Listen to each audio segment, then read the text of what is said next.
ඔන්න ඉතින් අපි අද ආවා ගැමියා ෆාම් ටූර් එකට.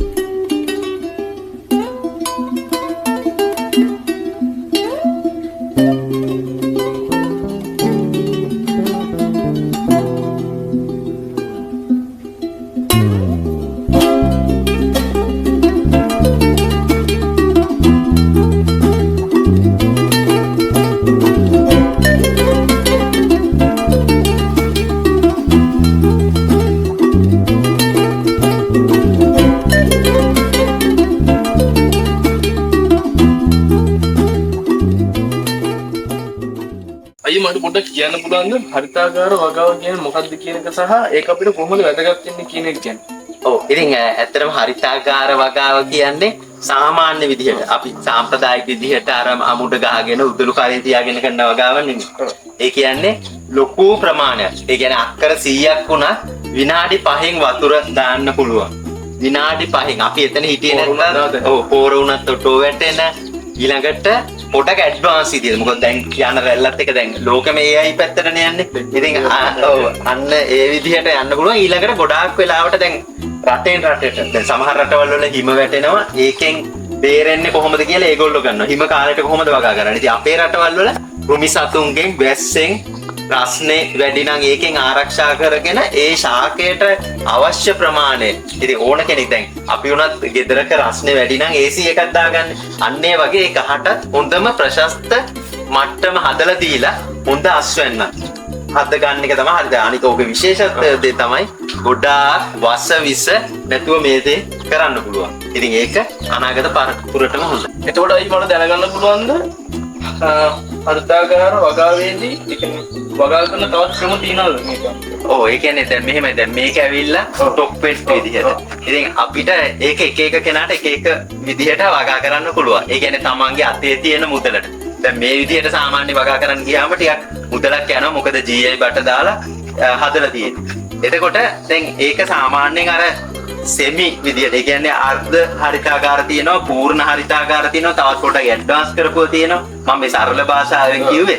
ඉතින් අර්ධ විදියට අපි ගත්තොත් සෙවන දැල් දාලා නිකන් ආරක්ෂිත ගෘහ වගේ දේවල්. ඒ කියන්නේ එතකොට උඩින් මේකේ නම් දාලා තියෙන UV පොලිතින් එකක්. එතකොට වැස්සත් ඊළඟට සාමාන්‍ය අවුවත් ආවත් අවුව කෙලින්ම වැටෙන්නේ නැහැ. අර ඩිෆියුස් පොලිතින් එක හරහා බෙදිලා යන්නේ. හැබැයි සමහර හරිතාගාරවල එතකොට ෂේඩ් net එක දාන්න ඔය නයි මිරිස් වගේ දේවල් වගා කරන්න ඒක ගන්න. හැබැයි එතකොට වැහි කාලෙදී ඒක අපිට පොඩ්ඩක් කන්ට්‍රෝල් කරගන්න අමාරුයි. ඉතින් ඒ වගේ ගැටලු තියෙනවා. හැබැයි ඒක රටේ රටට වෙනස්. දැන් සමහර රටවල් වල අපි ට්‍රැවල් කරනකොට දකිනවා ඒගොල්ලෝ අර කොස්ට් එක අඩු කරන්න උණ බට වලින් හරිතාගාර හදලා තියෙනවා. ඒතර පවතින්නේ නැහැ. සමහර ඉතින් අවුරුද්දක් විතර ඒගොල්ලෝ ඒ හරිතාගාරේන අස්වැන්න ගන්නවා. ඒතකොට දැන් මේ අපි හදලා තියෙන්නේ මේ කොළඹ දිස්ත්‍රික්කයට ගැලපෙන්න දැන් අර හරිතාගාරය ගත්තොත් টොප් එන්ඩ් මේක ෂෝට් ටූල්.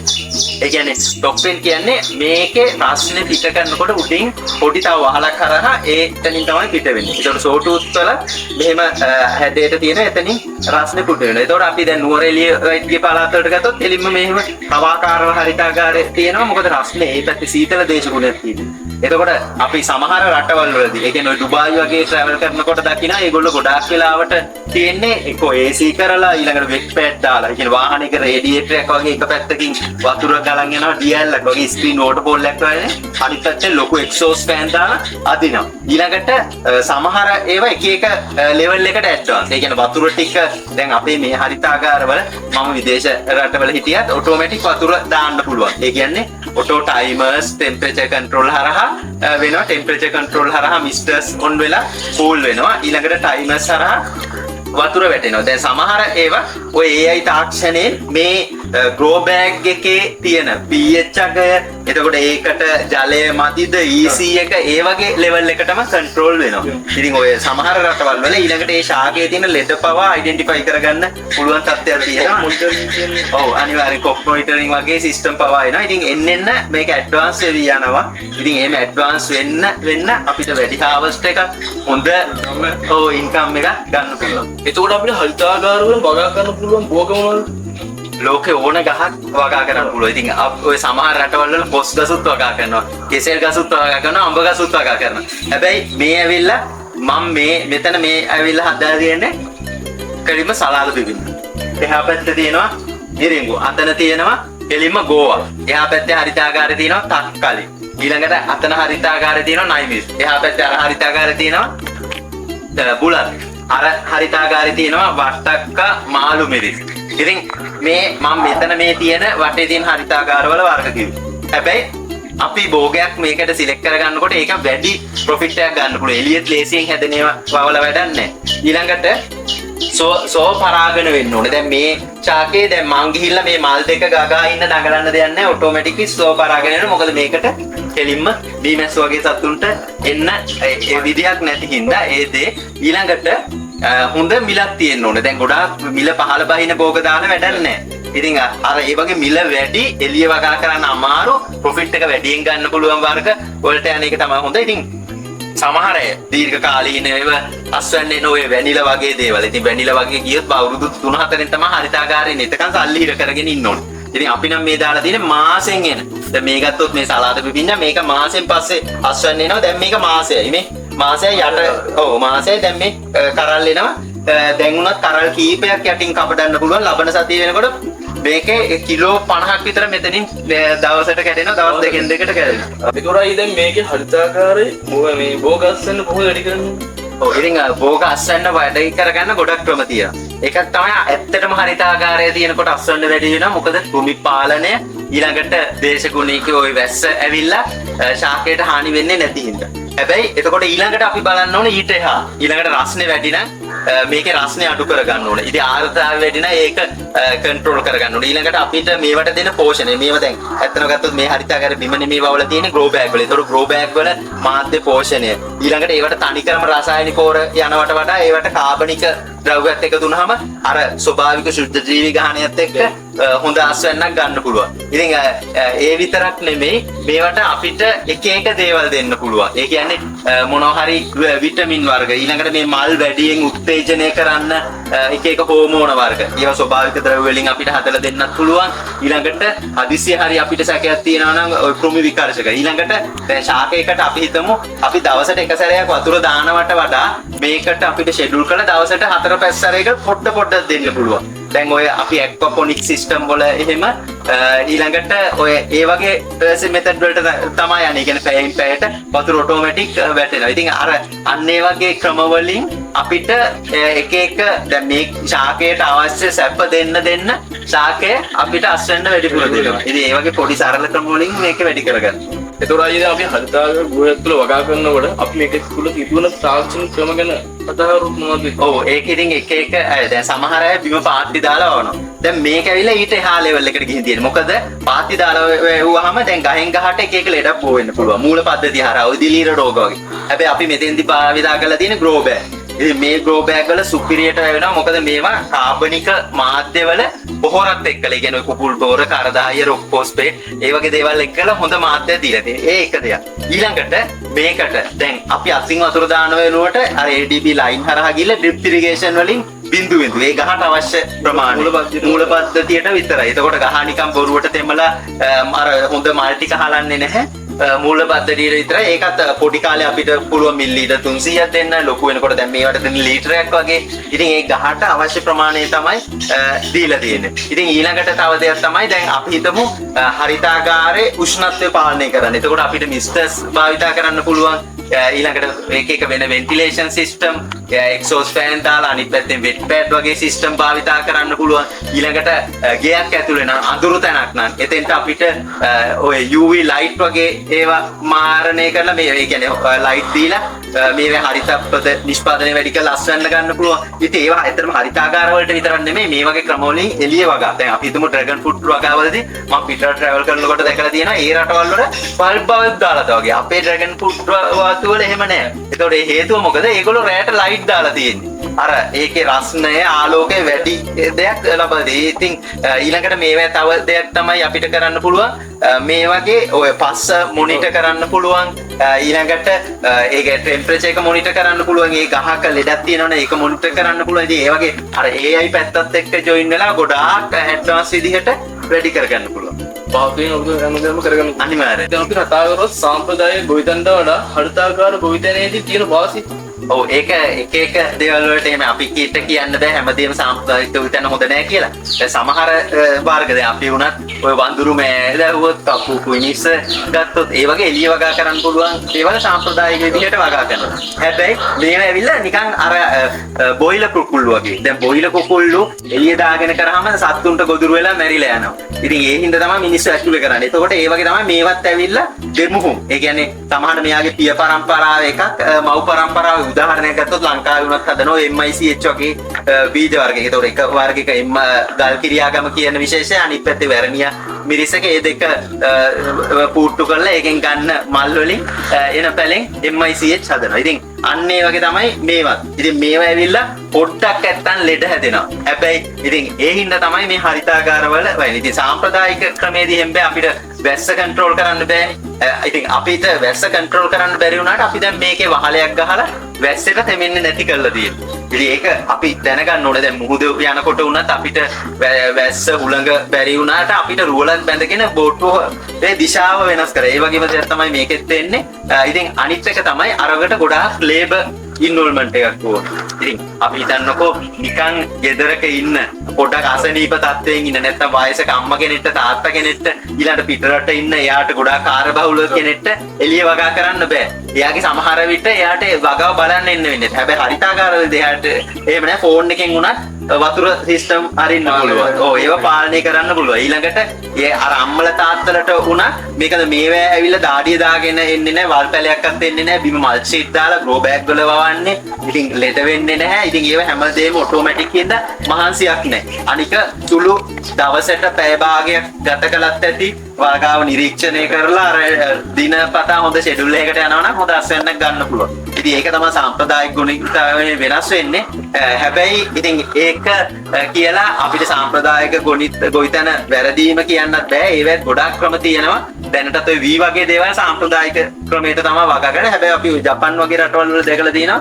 ඒගොල්ලෝ රූෆ්ටොප් වල ටැංකිය ගන වහලවත් වල ටිකක් V උනත් වගා කරනවා. එතකොට අර යල මහ කියලා කන්න නැහැ ඕන කාලෙක වගා කරන්නේ. ඊළඟට අනිත් දාසිය තමයි දැන් හරිතාගාරව වගා කරනකොට කන්න නැති හින්දා එළියේ අස්වැන්න අඩු කාලෙට සාමාන්‍යයෙන් ඕන දෙයක මිල ඉහළ යනවා. ඒ කාලෙට අපි මේකෙන් අස්වැන්න දෙන්න පුළුවන් හොඳ ප්‍රොෆිට් එකක් ගන්නවා. එතකොට අයියේ දැන් අපි ඕනම දෙයක් ගත්තට පස්සේ ඕනම දෙයක තියෙන වාසිය කියලා දැන් අපි හරිතාගාර ගෘහයක් ගත්තොත් මේකේ තියෙන අභියෝගතා මොනවද?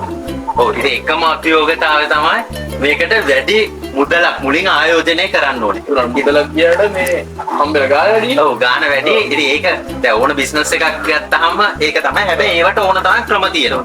දැන් ලංකාවේ අපි මෙහෙම වුණාට මම දැකලා තියෙනවා ඔය තායිලන්තේම බැලුවාම නිකන් මෙතන ඉඳන් බැලුවොත් තනිකර හරිතාගාරම තියෙනවා. එතකොට ඒගොල්ලෝ අර අඩු මුදලට මේවට UV පොලිතින් වගේ ඒ රටවල නිෂ්පාදනය වෙන හින්දා ඒක දෙයක්. ඊළඟට මම දැන් ඔය නේපාලේ ගියාම දැක්කා මේ මොඩල් එකේ හරිතාගාර තියෙන්නේ 110ක් වගේ 90ක්ම තියෙන්නේ උණ බම්බු වලින්.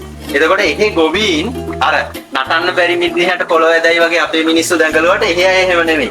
ඒගොල්ලෝ උණ බම්බු වලින් තමයි හරිතාගාරය හදලා තියෙන්නේ. එතකොට මේකට යන GI බටවල කොස්ට් එක තනිකරම අඩු වෙලා. හැබැයි ඒක මම රෙකමන්ඩ් කරන්නේ නැහැ දීර්ඝ කාලේ. ඉතින් දීර්ඝ කාලේ වෙනව නම් අපි පැවැත්ම ගැන හිතන්න ඕනේ. දැන් මේ වගේ හරිතාගාරවල අවුරුදු 20 30ක් ගියත් මුකුත් වෙන්නේ නැහැ. හොඳ ස්ට්‍රක්චර් එකක් තියෙන ඉඳ මේවා වුණත් අවුරුදු 5කින් විතර ඉටිකොල පොලිතින් වගේ දේවල් මාරු කරගන්න ඕනේ. ඊළඟට අනිත් දේ තමයි මේවාදී වගාවලට එන සත්ව හානි. දැන් හරිතාගාරයකට දැන් දැලට ගෑවෙන්න අපි වල් පැලයි ඔක්කොම තිබ්බොත් දැලේ ගෑවිලා දැලේ ඒ කොලේ ගෑවුනහම කොලේ විතර දාලා සතාට එන්න බැරි වුණා පැටිය ඇතුලෙන් මේ විතරේ පුපුර ඇතුලේ බෝ වෙන්න පුළුවන්. එහෙම නැත්නම් අපේ හරිතාගාරේ වෙනම ඇතුල් වෙන කුටියේ දොරවල් ඇරලා දැම්මොත් ඔටෝ හුළඟ හරහා සත්තු ඇවිල්ලා බෝ වෙන්න පුළුවන්.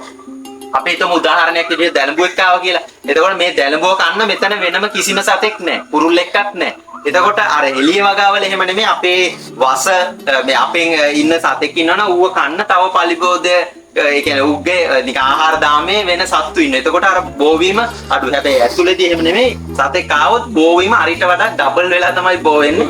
ඉතින් අන්න ඒ වගේ අපේම ගැටලුම් මත තමයි දෙන්නේ. ඉතින් ඒව තමයි අභියෝගය. ඉතින් අපි ඒව හරියට සනීප ආරක්ෂාව හරි ෂෙඩියුල් එකකට පෝර වතුර ඊළඟට අපිට දෙන්න ඕන බෙහෙත් වර්ග ඒව දෙනවනම් මේවා හරි සරලව කරන්න පුළුවන්. එතකොට අයියා හරිතාගාර ගොවිතැන ගත්තොත් අපි සාමාන්‍යයෙන් මේක කොහොමද තිරසාර ක්‍රමයක් විදිහට බලපන්නේ? ඔව් ඉතින් ඕන දෙයක එහෙම දෙයක් තියෙනවා. දැන් අපි දකිනවා දැන් එළියේ වගා කරනකොට මිනිස්සු ස්ප්‍රේ වස ගහනවා. හැබැයි මේ වැඩි වස භාවිතය ගොඩක් අඩුවේ. ඊළඟට අනිත් දේ තමයි එතකොට සීමාවක් නැද. අපි හිතමු වැස්සක් වැහුවොත් ඒක ස්ප්‍රේ කරනවා ආයේ පායපු ගමන් ආයේ ගහන්න වෙනවා. ඊළඟට ගෙඩි කඩන්න තියෙද්දී උනත් වස ගහනවා. එතකොට අපි කඩන. ඉතින් හොඳම දෙයක් තමයි ඇත්තටම අර වෙඩි තියන මරණවට වඩා භයානකයි ගොවියෝ. ගොවියෝ ඒ කියන්නේ මම මේ ගොවියට වරදක් කියනවා නෙමෙයි.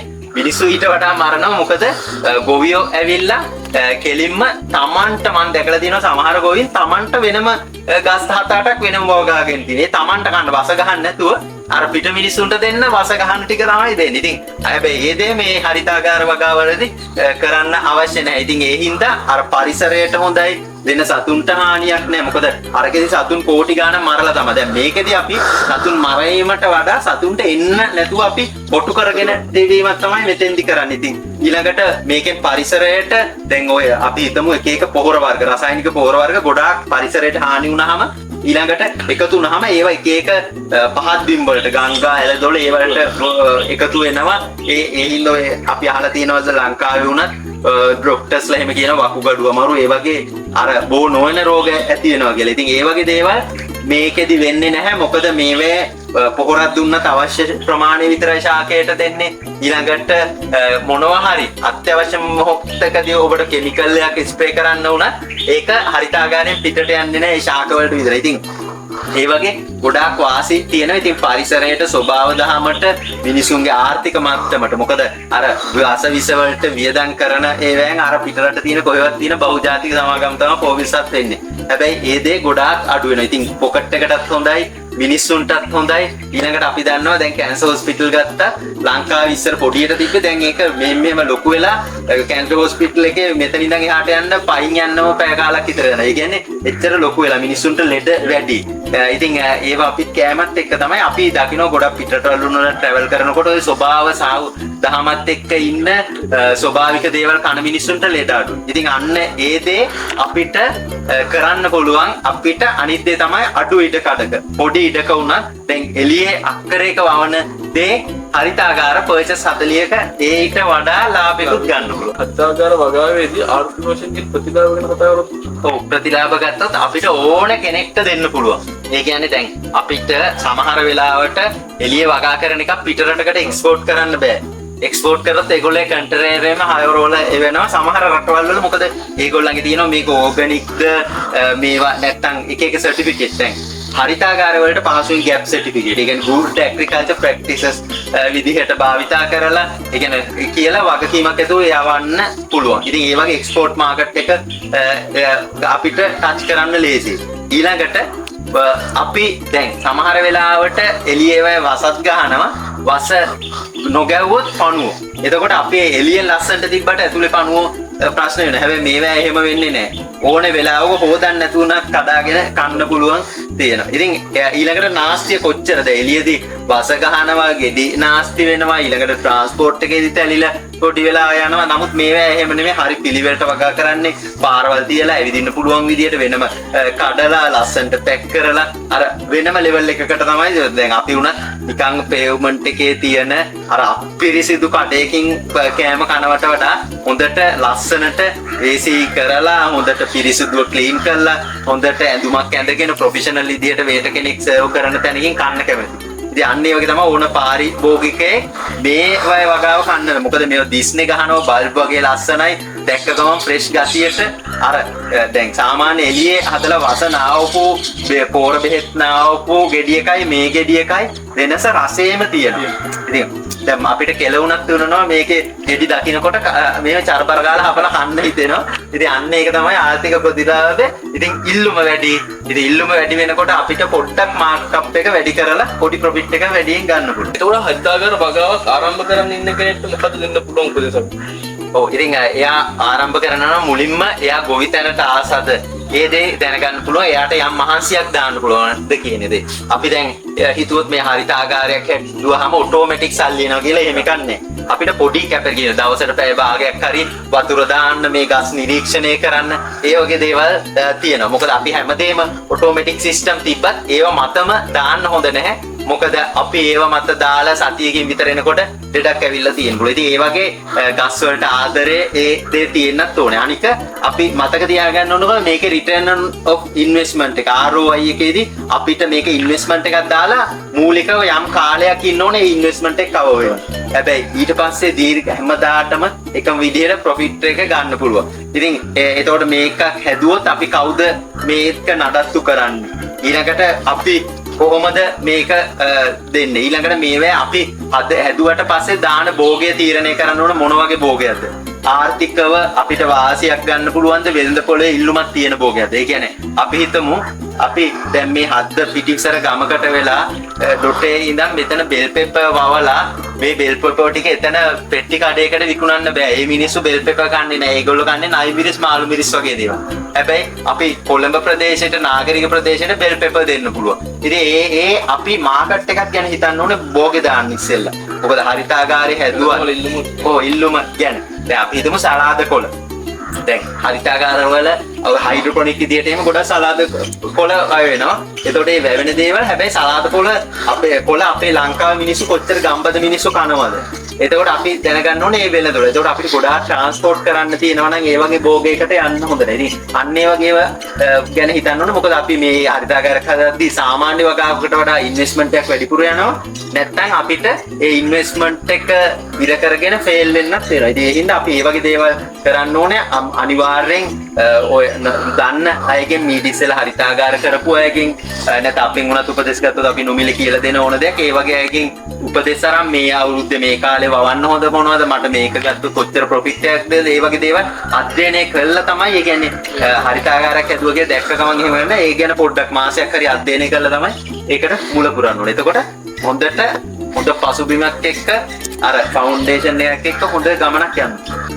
ඉතින් අය මම ගොඩක් දේවල් දැනගත්තද හරිතාගාර ගුවයක් තුල වගා කිරීමේ වාසි ගැන කොහොමද වගා කරන්නේ කියන එක කියන්නේ. ඉතින් මම දැනගන්න කැමතියි කවුරු හරි කෙනෙක් සම්බන්ධ වෙන්න කැමති නම් කොහොමද ඒගොල්ලෝ ඔව් ඉතින් අපෙන් ඕන කෙනෙක් තාවත් නොමිලේ උපදෙස් ගන්න පුළුවන්. ඉතින් අපේ ආයතන ඉතින් පාදුක් ඉතින් ගැමේ පාදුක් දෙන්න පුළුවන්. ඉතින් අනික මල්ලිටත් බොහොම ස්තුතියි අපි බලන්න ආවට. ඉතින් ඕන වෙලාවක කෝල් එකක් ගත්තොත් අපි නොමිලේ උපදෙස් දෙනවා. අනික ඉතින් මතක තියාගන්න ඕනේ. දැන් මිනිස්සු දැන් සාමාන්‍යයෙන් නිකන් හිතලා බලන්න ඉස්සර අම්මලා තාත්තලා වැඩ කරා. දැන් හිතලා බලන්න දැන් ඉන්න දරුවෙක් ෆෝන් එකෙන් එහා දෙයක් කරයිද? වත්ත පිටිය පොඩ්ඩක් හරි උදුරු ගානවද? ගිහිල්ලා වල් පැලයක් හිටුණා. අදුම ගානේ අම්මට කුස්සිය උයන්නවත් උදව් වෙන්නේ නැහැ. ගියක්වත් අදු ගන්න උදව් වෙන්නේ නැහැ. ඉතින් එහෙම පරම්පරාවක් තමයි ඉස්සරහට හැදෙන්නේ. එතකොට ඒ වගේ පරම්පරාවක් ජීවිතේටවත් උදළු කර තියාගෙන කැති මන්න තියාගෙන එළිය වගා කරන්නේ. එතකොට භූගෝල මිල ඉස්සරහට එන්න ඉහළ යනවා. ඉතින් මේ කෘෂි කර්මාන්තය ගැන දකින ගොඩාක් රටවල් මේ කාන්තාරවල පවා හරිතාගාරයකට උදාහරණ ගත්තොත් අපි ට්‍රැවල් කරනකොට දකිනවා ඔය ඩුබායි, සෞදි, ඊශ්‍රායල්, ඉතින් ඔය දොහා කටර් ඒවා පිටරට වලට එක්ස්පෝර්ට් කරන්න තරම් දැන් ඒගොල්ලෝ වවනවා. ඒ වගේ කාන්තාරනේ දැන් මෙච්චර ලංකාව ගැන කතා කරොත් දැන් මොකක්ද එළියට විසික් කරලා හොඳ රටක්. ඔව් ඉතින් ඕන දෙයක් එළියට විසික් කරත් පැලවෙන රටේ අපි කම්මැලි වුණොත් අපි පරාදයි. ඉතින් ඒ හින්දා මේ වගේ විදිහට හරි වගා කරොත් ඕනේ කම්මැලියට මේක කරන්න පුළුවන් පොඩ්ඩක් මොලේ කල්පනා කරගෙන වැඩේ පිළිවෙලට කරනවා. ඉතින් ඒක තමයි අනාගතය ගැන බයක් තියෙනවා. ඒ හින්දා වගා කරන්න හරිතාගාරයක්ම අවශ්‍ය නැහැ. ගෙදර පෝච්චියක හරි පොඩ වගා කරන්න දරුවෙට හරි වගා කරන්න යොමු කරන්න. එහෙම නැත්නම් අපි හිතන ආහාරය. ඔව්. ඉතින් ඒක තමන්ගේ පවුලටත් හොඳයි. එතකොට අර ෆාමසි ගානේ දුවලා බෙහෙත් වලට යන මුදල උනත් අඩු කරගන්න පුළුවන්. ඉතින් ඕන වෙලාවක අපේ ආයතනයට අපි නොමිලේ උපදෙස් දෙනවා. ඕන කෙනෙක්ට උදව් කරනවා. නොමිලේ ඇත පවා දෙනවා කෙනෙක්ට වගා කරගන්න.